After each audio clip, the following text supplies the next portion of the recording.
والسلام على خير خلقه وأشرفه وبريته سيدنا ومولانا أبي القاسم محمد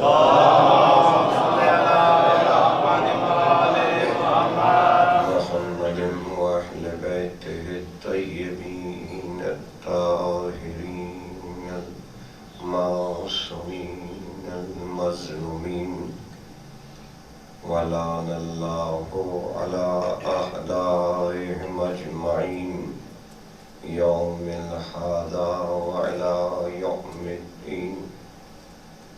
وأما بعد فقد قال الله تعالى في كتابه المجيد والفرقان الحميد قوله الحق وهو أصدق الصادقين.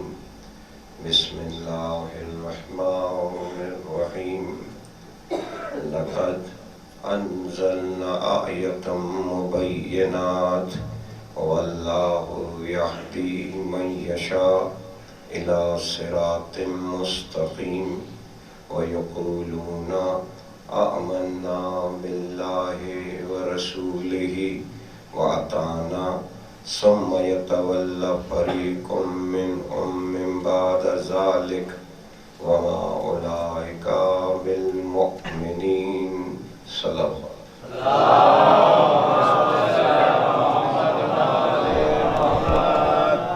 عزیزان محترم، برادران ایمانی، عزاداران امام مظلوم، سلسلہ مجالس کی یہ 7ویں نشست جو بارگاہ در ہادی چکلالہ سے آپ کی سماعتوں کی نظر کر رہا ہوں، اس امید پر کہ ہم رہیں نہ رہیں ہمارا نام آل محمد کا تذکرہ کرنے والوں میں لکھا جائے.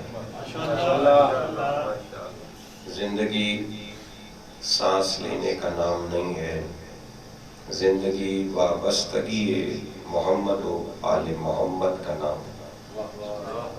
اور یہی میرے مولا اور آقا نے نسبت آب و ماہی کی مثال دے کر ہم سے مانگی کہ ایسی محبت کرو جیسے مچھلی پانی سے کرتی ہے. گویا ہماری زندگی اس محبت سے جڑی ہوئی ہے جسے مولا نے ہم سے مثل کے ساتھ طلب کیا. گویا ہم مر سکتے ہیں مگر علی کے ذکر کو نہیں چھوڑ سکتے. اور یہی مسلسل سفر آیہ بینہ کے حوالے سے کہ وہ بین آیات جو ہمیں خالق سے ملاتی ہیں وہ حروف کی صورت میں نہیں ہیں، وہ مسمع کی صورت میں عطا کی گئی.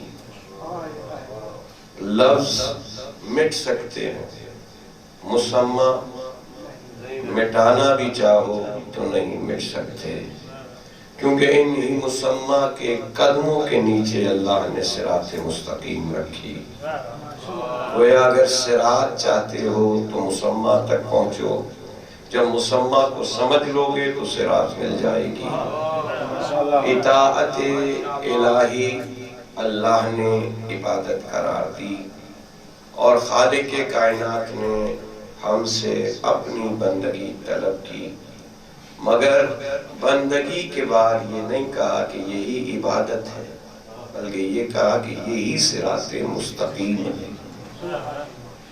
اے انسانوں، اے آدم کی اولاد، یا بنی آدم، لا تعبدوا الشیطان انہ لکم عدو مبین وان عابدونی ھذا صراط مستقیم. بس میری عبادت کرو، یہی صراط مستقیم ہے. گویا عابد بننے کی کوشش نہ کرو، مقتدی بننے کی کوشش کرو. ان کے مقتدی بنو جن کو میں نے سوتے ہوئے بھی اپنی رضائیں دے دی، جن کو میں نے تمہاری عبادتوں سے وزنی اس لمحے کے ساتھ پہچانوا دیا کہ تم ساری زندگی بھی کی اب عبادت کرو تو سارے مل کر بھی عبادت لاؤ تو علی کی ضربت کا مقابلہ نہیں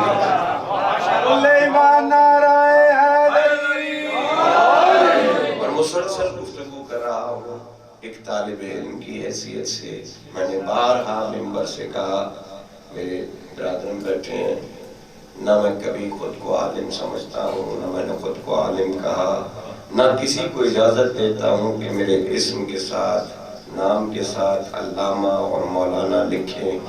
مجھے اسی پہ فخر ہے کہ اللہ نے سید پیدا کیا اور سید پیدا کرنے کے بعد مجھے بیدار بھی کر دیا کہ فقط سید ہونے پہ فخر نہ کرنا، بہت سے اہل میں ہو کر بھی نااہل ہو جاتے ہیں، لہذا اہلیت بھی ثابت کرنی ہے کہ تو اہل میں بھی آیا ہے تو اہلیت بھی رکھتا ہے یا نہیں۔ آل محمد معیار تقویٰ رکھتے ہیں، خالق کے نزدیک اکرم کون ہے؟ جو متقی ہے، مگر متقی مصلی پہ کھڑے ہوئے عبادت گزار کو نہیں کہتے۔ مصلی پہ کھڑا ہوا ابلیس بظاہر زہد اور تقوی کی صورت بنائے ہوئے، مگر اللہ نے تمام تر عروج دے کر لمحے میں چھینا اور بتا دیا یہ تو تھا ہی کافر۔ یہ نہیں کہا کہ آج کافر ہوا، یہ اللہ بتانا چاہتا ہے کہ میں نعمتاً بھی دیتا ہوں، مہلتاً بھی دیتا ہوں۔ نعمت والا اس سے جڑا رہتا ہے جسے میں نے نعمت عظمیٰ کہا، اور مہلت والا وہاں رہتا ہے جہاں قیاس ہو، جہاں ظاہری عبادت ہو۔ اللہ عبادت مانگ رہا ہے کسی فرد کے ذریعے۔ بین آیات ہے، آج سے اللہ نے تین اطاعت مانی، اطیعوا اللہ و اطیعوا الرسول و اولی الامر منکم۔ اچھا میں اللہ کی اطاعت کروں اور اس کا ہو جاؤں، اس کی اجازت ہے؟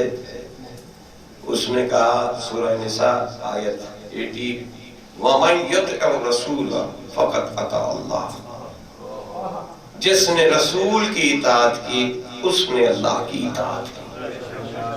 اپنی اطاعت اٹھا لی، رسول کی اطاعت سمجھا دی۔ آیت بینہ کا سفر ہے نا، بین آیات کے ذریعے ہدایت کرتا ہے۔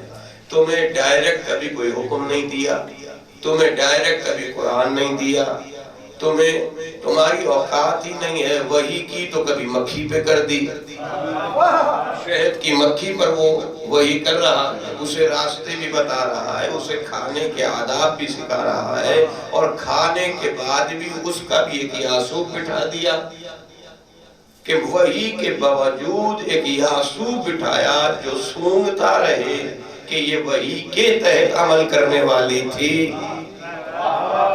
یا خود بھی کہیں اپنی پسند سے کسی پھول سے شہد کشید کیا، پتہ چلا پسند اپنی نہیں چلتی۔ جب ایک جانور پہ خالق نے اتنی پابندی رکھی ہے تو تم پر پابندی نہیں رکھے گا؟ تمہیں ایک یاسوب دین نہیں دے گا کہ تم سارے اعمال کر کے آؤ؟ ایک یاسوب دین بھی بناؤں گا جو تمہیں سونگ کر بتائے گا یہ مومن ہے یہ کافر ہے۔ جب تجھے شہد کی مکھی کے چھتے پر بیٹھا ہوا یاسوب نہیں سمجھ آیا تو تجھے جنت کے دروازے پہ یاسوب کیسے سمجھ آئے گا؟ دنیا میں تجھے اجازت دے دی جہاں جی چاہے عمل کر کے آ جا، مگر جب وہاں پہنچے گا نا تو وہ پیشانی پہ لکھا ہوا پڑے گا یہ مومن ہے یہ کافر ہے۔ تو آل محمد خالق نے اتنے بلند رکھے ہیں کہ ان تک پہنچنا عقل کے ساتھ ہے، جہالت کے ساتھ نہیں۔ خالق کائنات نے رسول کی اطاعت کو اپنی اطاعت کہا، اور پھر کہا جو انحراف کرتا ہے وَمَنْ يُطِعِ الرَّسُولَ فَقَدْ أَطَاعَ اللَّهَ وَمَنْ تَوَلَّى، اور جس نے بھی انحراف کیا پلٹا تو میں نے بھی انہیں تمہارا نگہبان نہیں بنایا، میں نے تمہیں ان کا حفیظ نہیں بنایا۔ پتہ چلا رسول بھی حفاظت اسی کی کرتا ہے جو اس کی اطاعت کرے۔ اب جو رسول کی اطاعت نہ کرے، خالق نے لاریب کتاب میں کہہ دیا حبیب تو پھر ان کے حفیظ نہیں ہو، ان کے نگہبان نہیں ہو، انہیں دے کر آؤ جو میں نے پیغام دیا ہے، اس آیہ بینہ کے ساتھ چھوڑ کر آؤ کہ جس کے ساتھ میں نے اٹھا سکا۔ یہ ہماری بدقسمتی ہے کہ ہم ترجمہ کرتے ہیں فلاں جو ہے پہلے ایمان لایا، بچپنے میں فلاں لایا، ضعیفی میں فلاں لایا، اور خواتین میں فلاں لایا۔ ایمان کا سفر بظاہر تم نے یہاں دیکھا، کچھ لوگ معجزے دیکھ کر ایمان لائے اور کچھ لوگ معجزہ بن کر ایمان لائے، اور ایمان کا اظہار کیا ہے، لائے نہیں ہے۔ جو معجزہ بن کے اپنا ایمان ثابت کرے وہ آل محمد ہے، اور جو معجزہ دیکھ کر ایمان لائے وہ مسلمان ہو سکتا ہے، مگر مومن کی بھی منزلت نہیں ملے گی جب تک کہ وہ غدیر والا میدان سمجھ لائے۔ کل میں نے آپ کو بتایا، کل میں نے ذکر کیا کہ خالق کائنات جنت دے کر بھی لے لیتا ہے، تو جب اللہ جنت دے کر لے لیتا ہے تو رسول نے اگر کسی کو بشارت دی تو کیا وہ لے گا نہیں؟ کچھ منصب ہے، کچھ شرائط ہیں، ان شرائط پہ پورا اترو گے تو جو دی گئی ہے وہ مل جائے گی۔ اسی لیے تو کہا ہے یَمْحُ اللَّهُ مَن یَشَاءُ وَیُثَبِّتُ عِندَهُ أُمُّ الْکِتَابِ، کچھ لکھا رہے گا، کچھ محو ہو جائے گا۔ ہم نے دے دی تھی وہ اس وقت کی بات تھی، اب لے لی ہے یہ اس وقت کی بات۔ قرآن کبھی یہ سمجھ کے نہ بیٹھ جانا کہ یہ آج میں نے لکھوا لی تو میری ہے۔ عالم اسلام نے لکھنے کا بھی تو انکار کیا تھا۔ ذات رسالت جب دنیا سے جا رہی تو آپ نے کہا لاؤ ایک قلم کاغذ لے آؤ تاکہ میں تمہیں لکھ کے دے دوں اور پھر تم کبھی گمراہ نہ ہو۔ یا رسول اللہ اتنا کچھ لکھوا دیا، اب کون سی بات ہے جو لکھوانا چاہتے ہیں؟ یہ تم اور میں نہیں سمجھے، مگر وہ جو وہاں کھڑے ہوئے تھے نا وہ سمجھ رہے تھے کہ پہلے دن سے جس نقطے کے گرد گھوم رہا ہے نا رسالت کا سفر، یہ کچھ اور نہیں ہے، علی ہی کی ولایت ہے۔ یہ لکھوانا کچھ اور نہیں ہے، علی ہی کی حاکمیت لکھوانی ہے، جو دعوت ذوالعشیرہ سے شروع ہو کر غدیر تک گئی اور ہر منزل پر علی علی ہی رہا۔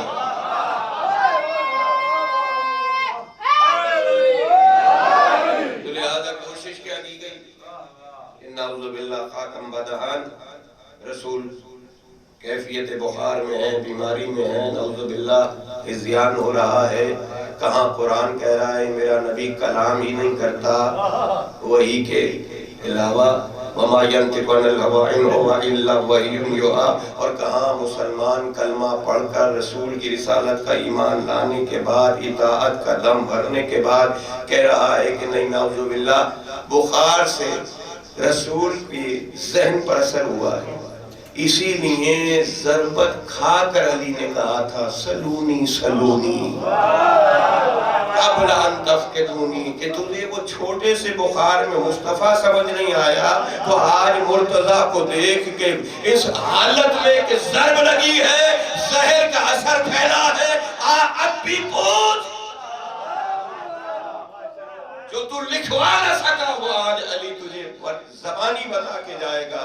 نہ میرے آقا کو ہذیان ہوا تھا، نہ ہماری عقل ضائع ہو سکتی، ہم ہی تو قرآن ہیں جس میں ریب نہیں، ہم ہی تو اس کی آیہ بینہ ہے، تو جو آیہ بینہ ہو وہاں اشکال پیدا نہیں ہو سکتا، وہاں شکوک پیدا نہیں ہو سکتا، مگر تسلیم کر رہے ہیں۔ مورخین نے نقل کر دیا کہ رسول کو قلم اور کاغذ نہیں دیا تو یا رسول اللہ قلم اور کاغذ لیتے کیوں نہیں آتے؟ زبردستی لے لیں۔ کہا جو اللہ کے لکھے ہوئے قرآن کو نہیں مانتا وہ میرے لکھی ہوئی رسالت کے پیغام کو کیسے مانے گا؟ گویا ضرورت ہی نہیں تھی، کیونکہ یہ کام مشیت نے بہت پہلے طے کر لیے تھے کہ کہاں کہاں کس کو کیسے پہچانوانا ہے۔ یہ آج نہیں لکھوا رہے مگر ہم تو پہلے سے لکھ کے دے چکے ہیں کہ ولا اور وسیع کی پہچان کیا ہے۔ مگر دنیا نے دیکھا کہ رسول کی آنکھیں بند ہو رہی تھیں اور دنیا رسول ہی کے سرانے کھڑے ہو کر کہہ رہی تھی کہ ضرورت نہیں ہے، خاکم بدان یہ ہذیان کی منزل پر ہے، ہمارے لیے قرآن کافی ہے۔ یہ نعرہ لگا پہلے دن جب نبی بھی تھے اور وسیع بھی تھے، دونوں کے ہوتے ہوئے قرآن کافی کا نعرہ لگا۔ اور جب رسالت کی آنکھیں بند ہوئیں تو سیدہ دفاع کرنے آئیں قرآن کا۔ کیا کرنے آئیں؟ اپنا حق لینے آ گئیں۔ حق لینے آئیں کیا؟ جو فدق تھا۔ فدق دینے والوں نے کیا کہا کہ رسول کی حدیث ہے، بی بی آیتیں پڑھ پڑھ کر استدلال کر رہی ہے کہ جناب زکریا کی وراثت ہے، جناب یحییٰ کی وراثت ہے۔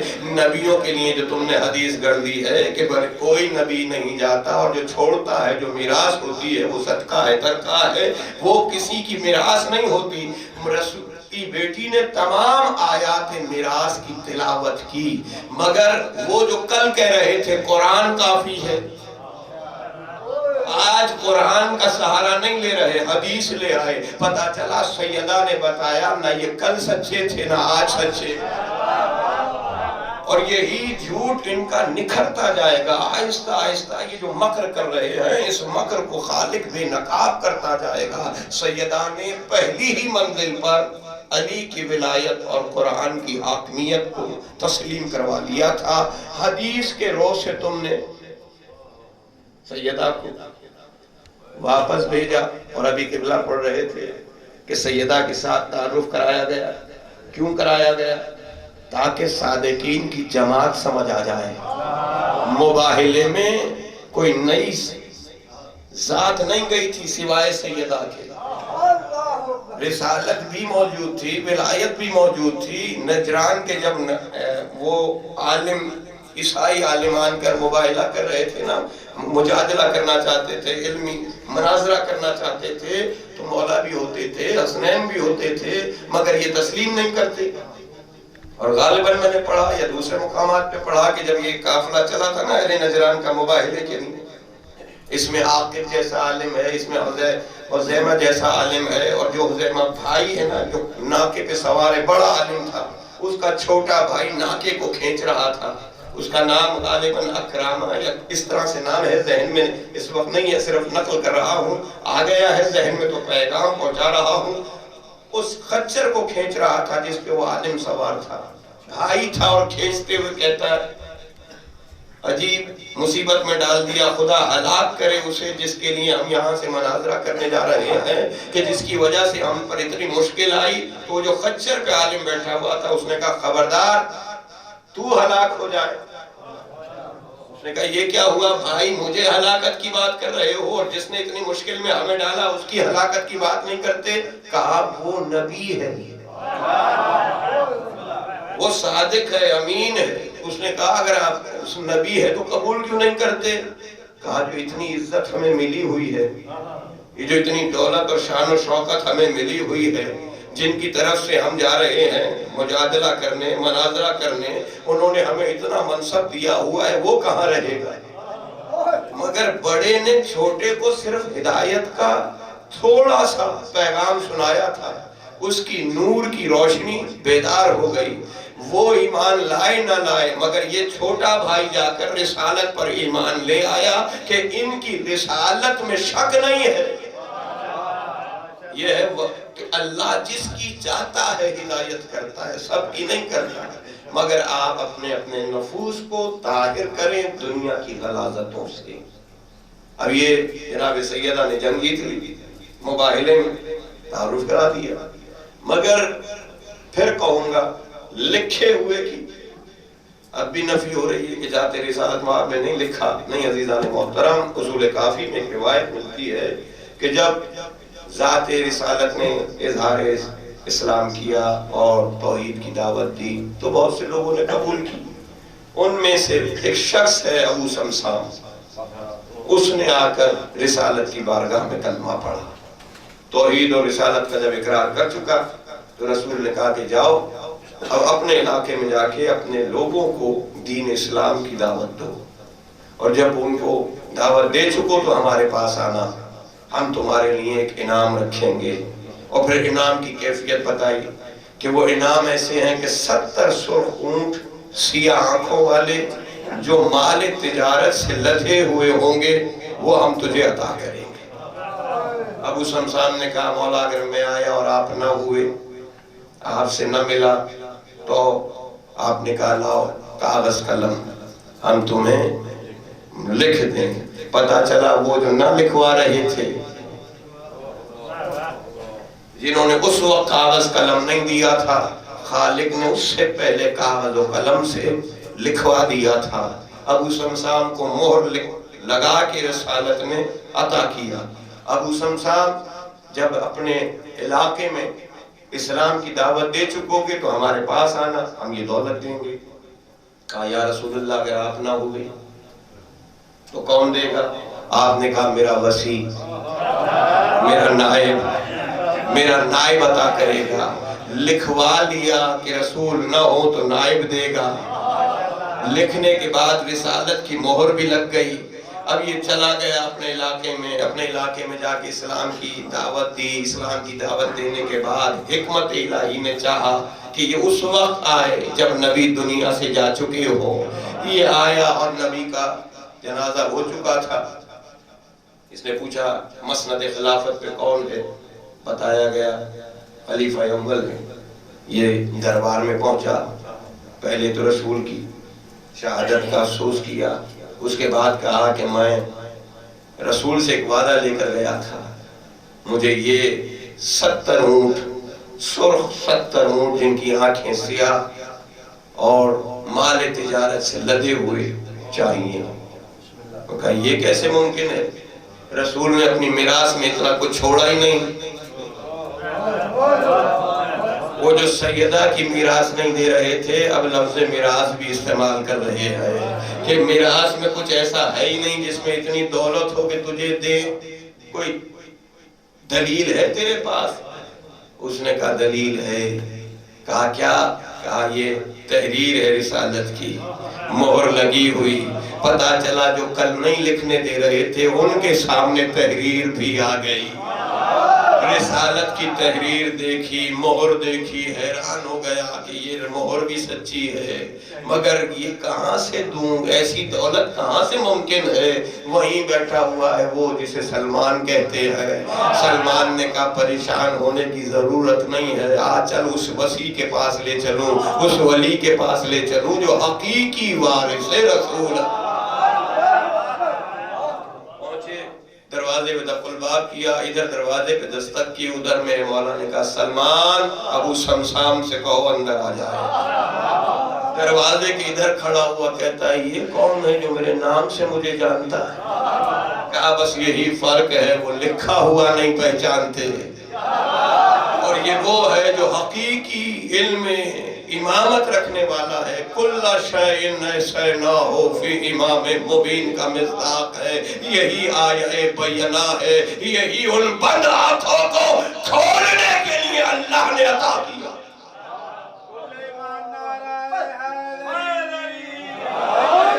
یہ بند آنکھیں کس کی ہیں؟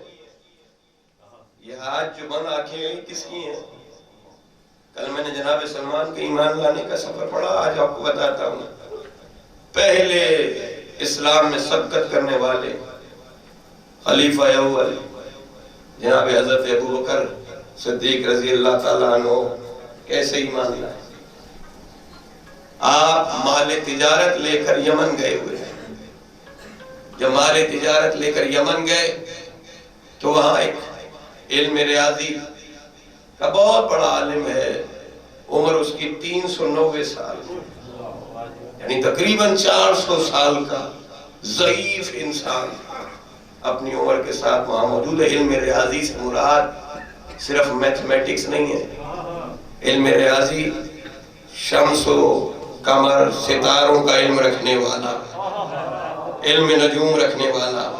اس نے جب ملاقات ہوئی یمن میں تو اس نے فرزند ابو قحافہ سے کہا کہ تیرے شہر میں خاتم النبیین کی امام رسالت کا آغاز ہو گیا, وہ مبعوث پر رسالت ہو چکے.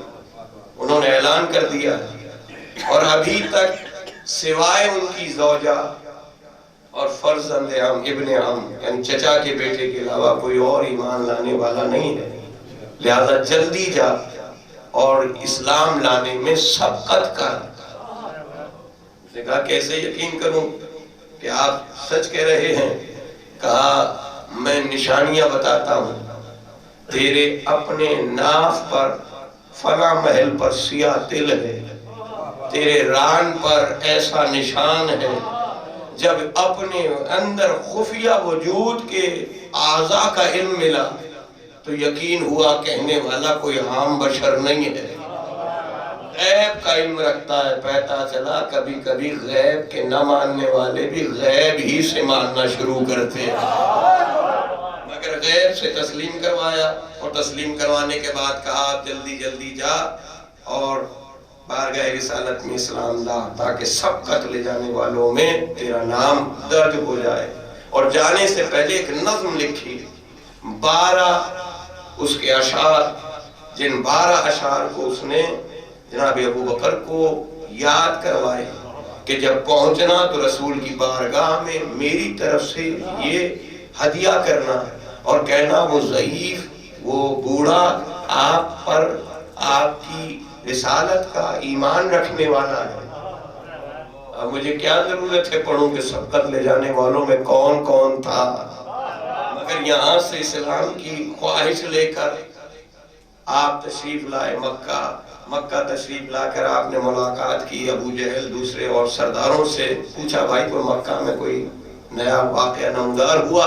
کہا ہاں، آمنہ کے لال نے رسالت کا اعلان کیا ہے اور اپنی نبوت کا اعلان کیا ہے، یہاں تک کہ ابھی کچھ دیر یعنی انہی ایام میں نماز قائم ہو چکی ہے۔ نماز کے لیے بھی روایت ملتی ہے کہ عفیف ایک شخص ہے، عفیف، اور یہ بیٹا ہے قیس، وہ جو امام محمد بن اشد ان کا جو باپ ہے اس کا بیٹا ہے، یعنی چچا زاد بھائی ہے۔ عفیف بھی اپنا واقعہ بیان کرتا ہے، مکہ آیا